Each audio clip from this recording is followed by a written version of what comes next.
بچوں، اس بھیڑ کے بچے کی کہانی تو آپ نے سنی ہی ہوگی، جو ندی پہ پانی پینے آیا تھا۔ وہاں سے کچھ فاصلے پر ایک بھیڑیا بھی پانی پی رہا تھا۔ ابھی اس بچے نے چند گھونٹ ہی پیے تھے کہ بھیڑیا اس کی طرف آیا اور بولا، تم پانی گندا کیوں کر رہے ہو؟ دیکھتے نہیں میں پانی پی رہا ہوں۔ بھیڑ کے بچے نے، جیسے میمنا بھی کہتے ہیں، نے ڈرتے ہوئے کہا، پانی تو میں آپ کی طرف سے میری طرف آ رہا ہے۔ بھیڑیا گرج کر بولا، تم نے پچھلے سال مجھے برا بھلا کیوں کہا تھا؟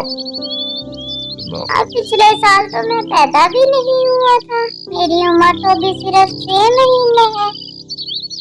پھر وہ تمہارا بھائی یا باپ ہوگا، بھیڑیے نے کہا۔ اور میمنے پر حملہ کر کے اسے دیا۔ لیکن بچوں، یہ کہانی اس میمنے کی نہیں، اس کے چھوٹے بھائی کی ہے۔ وہ اکثر اپنی ماں سے اپنے بڑے بھائی کے بارے میں پوچھا کرتا، اور تو اس کی ماں اسے یہ کہا کرتی اور ساتھ ہی تاکید کرتی کہ ندی پہ پانی پینے نہ جانا۔ تو پھر میں کہاں پانی پیوں؟ وہ پوچھتا، یہاں تو صرف ایک ہی ندی ہے، تم اس وقت پانی پی لیا کرو جب بھیڑیا اور دوسرے بڑے جانور وہاں نہ آتے ہوں۔ اس کی ماں کہتی، ندی پہ پانی پینے جانور عموماً صبح اور شام کے وقت آتے تھے، اس لیے میمنا دوپہر کے وقت پانی پی آتا۔ لیکن دوستو، کہتے ہیں ہونی کو کون ٹال سکتا ہے؟ میمنے کا سامنا بھیڑیے سے ہونا ہی تھا، سو ہو کر رہا۔ ہوا کچھ اس طرح کہ ایک دوپہر میمنا ندی پہ پانی پی رہا تھا کہ اسے دوسری طرف سے بھیڑیا اپنی طرف آتا دکھائی دیا۔ میمنا سنبھل کر کھڑا ہو گیا۔ تم پانی کیوں گندا کر رہے ہو؟ دیکھتے نہیں میں پانی پی رہا ہوں، بھیڑیے نے حسب روایت چالاکی سے کہا۔ لیکن جناب، پانی تو آپ کی طرف سے میری طرف آ رہا ہے، میمنے نے کہا۔ تم نے پچھلے سال مجھے برا بھلا کیوں کہا تھا؟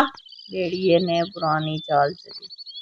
جناب، وہ میں نہیں، وہ میرا چھوٹا بھائی تھا، اور آپ نے اس بیچارے کو کھا لیا تھا، میمنے نے ندی کے کنارے کی طرف کھسکتے ہوئے کہا۔